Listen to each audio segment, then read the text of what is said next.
Okay, good morning and thank you for joining our webinar on an economic look at the impact of COVID-19. It's great to see so many of you have joined us this morning, and the numbers have certainly exceeded our expectations. For those who don't me or maybe don't recognise me in my COVID disguise, my name's Andrew Freeman and I'm one of the directors at KMP Solutions. I've asked our senior financial planner, Roshan, to give us his insight into navigating your financial investments during the COVID-19 pandemic, and also what you should be considering as we hopefully start to emerge out of the coronavirus pandemic. As I'm sure you'll all appreciate, everyone's circumstances will be different, and as such, we will be presenting general financial information. We will be taking questions during the seminar, and we've had a few sent in prior to the seminar. If you don't get to your question today, Ali will certainly follow up post-webinar. So I'll now cross over to Ali to... Thank you, Andrew. Hello, everyone. Thanks for joining us today. As mentioned, my name's Roshan, and I am the Senior Financial Advisor here at KMP Solutions in Armadale. For those who don't know me, I've been in the financial planning industry for about 20 years now. And my experiences is split almost evenly working within the markets in the United States and back home in Australia. I specialize in personal and corporate financial advice. This includes superannuation, personal insurance, investments, and business succession planning. We're here today because we've all been affected in some way by the coronavirus. And today, my presentation titled COVID-19, the Economic Story, will hopefully provide you with some context about the virus, and then I'll address some of your questions and concerns that I've received prior, and some I may receive during the presentation about the impacts to our economy and investing. So let's get started. Before we get started though, I have to put up this disclosure. Please note that this information is general in nature as it doesn't address anyone's personal circumstances. Please always ensure that you do seek financial advice when making decisions about your investment objectives. Now that we've had a moment to read through that disclosure, let's move on. All right, so corona comes from the Latin word crown, and it's part of a family of viruses that range from the common cold, SARS, and MERS. As we may know, it seems like most people infected with the COVID-19 virus will experience mild to moderate respiratory illness and then recover without requiring any special treatment. However, some people such as the elderly and those with underlying medical conditions like cardiovascular disease, diabetes, chronic respiratory disease, and cancer are more likely to develop serious illnesses or even death. The coronavirus is different because, one, it's new, so we don't know much about it. The mortality rate is quite high for those who are vulnerable. And another major factor of differentiation is that this virus can be asymptomatic and therefore makes it easier to spread. Most viruses will have you in bed and you feel quite ill. So when you generally have a virus, you're likely bedridden, you're unlikely to go around and spread it. Because of these factors, we've had to practice social distancing. And basically everything had to stop in its tracks. In short, this pandemic is not only a health problem, but also has become an economic problem for society. Uncertainty is the worst thing for the markets. And what we've witnessed during this pandemic is that major stock markets experience one of the fastest drawdowns on record.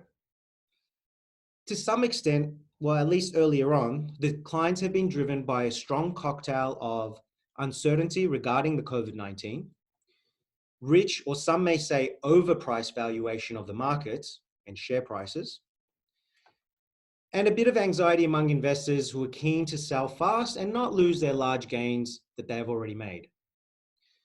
We've also witnessed in the short term, businesses struggling to stay open, jobs have been disappearing overnight, profits have been plummeting, and then dividends are also being cut.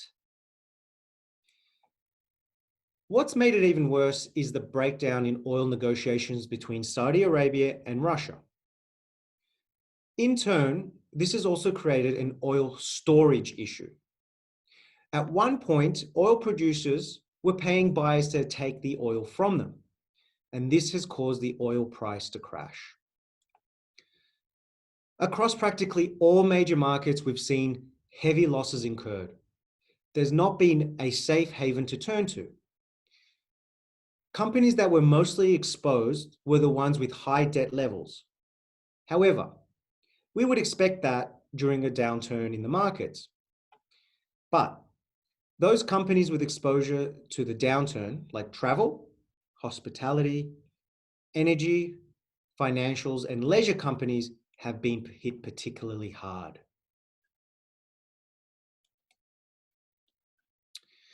So now that we're familiar with the context, I'd like to answer some questions sent prior.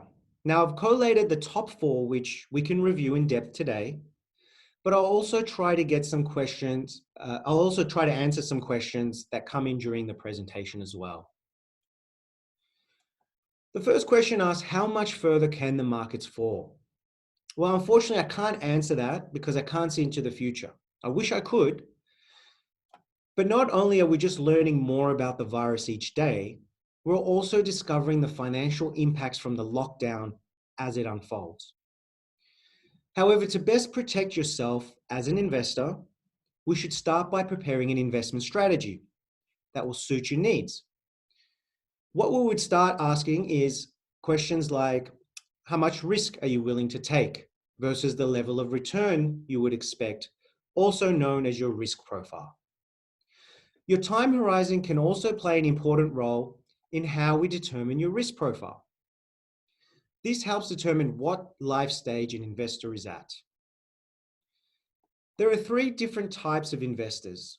There's the accumulators, the pre-retirees, and the retirees. Accumulators generally have a long-term time horizon. They can stay invested for many years and can generally ride out cycles like this. However, they also need to be prepared to review their underlying investments, as it may not be appropriate for them at all times. For example, when the car was invented and the horse and buggy became redundant, the investor, even the accumulator, should consider selling their ownership in the horse and buggy, because that investment's not coming back. Pre-retirees and retirees have less of a time horizon. They're looking to start using their life savings to live on. They need to meet their lifestyle goals, and it may not be feasible to wait out these cycles. Therefore, their focus is not just on growth, but also on income and capital preservation. Diversification is always an important consideration for all investors, but it rings true more so for the retirees and the pre-retirees. Diversification helps spread out our risk. We can never eliminate risk, as no matter how we invest, we'll always have to face some sort of risk. If you're too conservative, we'll face longevity risk and inflationary risks. And if you're too aggressive, then you face market risk, which is volatility.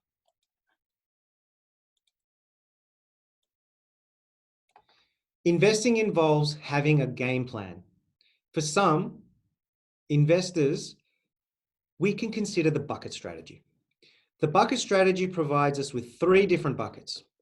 And these 3 different buckets have 3 different asset classes and time horizons in each one. These buckets will form the strategic asset allocation model of the investor's portfolio. The ultimate goal is to put control back into the investor's hands. Now, it looks like I've had a question come in. I'm approaching retirement and I've invested a large portion of my savings into bank shares for their dividends to provide me with an income in retirement. The banks have now cancelled their dividends. Should I be reevaluating how I invest as I approach retirement? Thank you for that question. I think we should always be reevaluating our approach. A long-term strategy should always be implemented, but also be reviewed for potential adjustments and changes over time. Unfortunately, without knowing your specific financial situation, I can't say for certain what the best way forward is, but we should consider how your current situation will impact your long-term goals and objectives over time.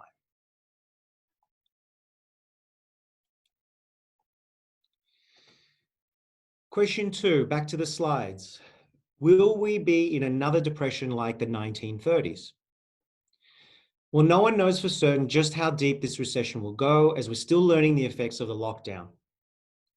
We can, however, look to the lessons we've learned from the Great Depression. In Australia, we are expecting to reach unemployment rates of about 10%. A high unemployment rate translates to a loss of consumer confidence. People will consider if they feel that they will have a future income to buy that new car or make a big purchase. Or do they prefer to hold on to their money? And without money circulating through the economy, it creates a cycle of lower spending and less confidence. This increases the likelihood of companies going out of business and even creating higher unemployment levels. Franklin Roosevelt was the 32nd president of the United States during the Great Depression, and he implemented what is famously called the New Deal. The New Deal is what helped us get out of that depression. And the New Deal focused on stimulating the economy and helped build consumer confidence. Some of these packages are what we're familiar with today. We see things like guarantee on bank deposits, a social welfare program. Unions were created to protect workers' rights. Today, because of the coronavirus, we see similar stimulus packages, and they're designed to keep the economy going. For individuals, we have benefits such as the Job Seeker, which is a more generous welfare program. For businesses and non-profits, we see the Job Keeper payments, and they're being implemented. And the Job Keeper payment ensures eligible employers remain connected to their workforce and subsidize their wages. And this will help businesses restart quickly once the crisis is over. There are also other cash flow relief measures such as various tax breaks and a moratorium on eviction. Okay, I've got another question. Hi Ali, my share portfolio has dropped by more than 20%. Should I be looking to sell down my portfolio and wait it out? I think that the question should be asking, should I be selling down my portfolio or wait it out? But again, without knowing your financial positions, it's impossible for me to say at this time. But you've got to give consideration to, if you sell, what losses will you be incurring? And would you be able to make that up over time? Basically, when you sell at a low, you are guaranteeing the outcome of that loss. What do you think will happen with interest rates? That's another question that came in. Now, I'm a financial advisor, so I don't specialize in this area. It'd probably be more prudent to ask your broker or a banker. But having said that, I'd be pretty surprised if interest rates go up anytime soon. And I don't think Australia has the appetite or willingness to go into negative interest rates as what Europe has done. Okay, back to the slides. Question 3 addresses the volatility we face in the markets. Now, we may have noticed in the last 40 years, we've seen more volatility in the markets than in the past. Contributing factor to this is due to Alan Greenspan's monetary policies. Now, Alan Greenspan was an American economist who served as chair of the Federal Reserve of the United States from 1987 to 2006. Whenever a crisis arose and the stock market fell by more than 20%, the Federal Reserve would lower the federal funds rate. What this did is add more liquidity, which encouraged more risk-taking. Ultimately, the overuse of this policy is what resulted in a scenario where investors could take on more market risk with less consequences. Large Wall Street investors being bailed out when they make a mistake means that they can make big bets almost risk-free, knowing that Alan Greenspan is coming to their rescue. And that's why today we see that cemented into the market cycle this boom bust scenario? Okay, another question came in. I've got 100,000 in Qantas shares. Should I sell or keep these? Well, again, this is pretty similar to the first question we had, but I don't know your time horizon. How far is retirement for you? Is this a major part of your retirement assets? There are a few questions I would ask as a follow-up. Otherwise, hopefully you can take away the response I provided in the first question. So sorry I couldn't get more into that. Another question came in, is the JobKeeper going to end this year? Well, we're starting to see a relaxation of restrictions and people will hopefully start to go back to work. But I'd probably defer this question to Andrew Freeman. He'd probably be better equipped to answer this. Andrew, do you mind jumping in? Sure, without notice, Ali, thank you. Well, the JobKeeper was originally announced for a 6-month period, I think from 30th of March to the 27th of September. And the question is very topical. It's been in the news the last 24 hours because there's been speculation that the level of payment, which is currently the $1,500 a fortnight, will be reduced, or the actual program may be phased out earlier. Part of this is the opposition concern about the cost of this program to the government. What will happen? I think, as Ali alluded to, the government will look and see how quickly we start to come out of this pandemic situation we're in and how quickly the economy can recover from it. All of these government support packages have been pretty rushed pieces of legislation, and we're seeing changes to them on a weekly basis. So for the moment, the government's saying it's there for the 6 months, the 27th of September, but like all these programs, they're changing on a weekly basis. And if the economy does recover quicker, I will suspect that they'll start to modify or change it or start to reduce the generosity of it. Hope that helps. Thanks, Ali. Thanks, Andrew. All right. Next question that we had prepared. There's been a lot of controversy surrounding this question, especially in the financial services industry. From 20th of April, 2020, those who qualify based on the financial effects of the COVID-19 pandemic may be eligible to apply and access up to $10,000 of their super in this financial year, and then another further $10,000 in the 2020-2021 financial year. However, we must be cautious with these types of decisions.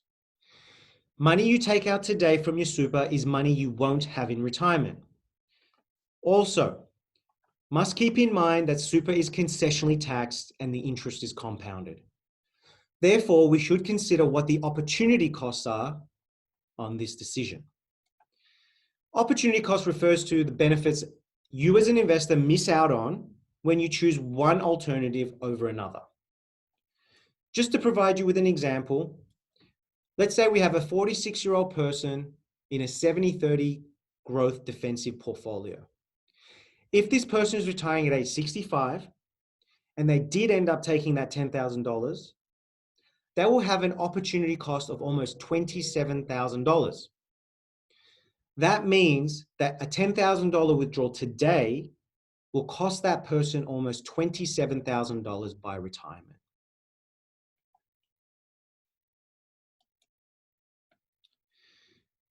There are too many unknowns. So often humility is important. Knowing what you don't and can't know. Expert epidemiologists might be able to produce base rates on spread rates, mortality rates, and so on. But no one can predict how unknowable factors might affect the spread of this or any other outbreak. An investor or a financial advisor must always be prepared for uncertainty. Whether it is the coronavirus or something else, we should be prepared for an unlikely event or a market correction when implementing a strategy. Therefore, You should always seek professional advice when preparing your retirement, whether you are 20 years away, 5 years away, or if you're already retired. This way you can lean on professionals and their advice and then get a dialogue going. Unfortunately, we've reached the end of the presentation. Although there are more questions to answer, but some have been a little bit more complex to answer over this webinar. I'll follow up with those questions shortly with that individual. I hope this presentation has provided you with a little bit more clarity. If you seek specific or further assistance and your question was not answered and you want to discuss your personal circumstances, please feel free to reach out. I apologize if I couldn't get to all your questions, but I'm happy to follow up with you if you drop me a note. These are my contact details if you'd like to jot them down and if you want to get a conversation started about your financial goals and objectives.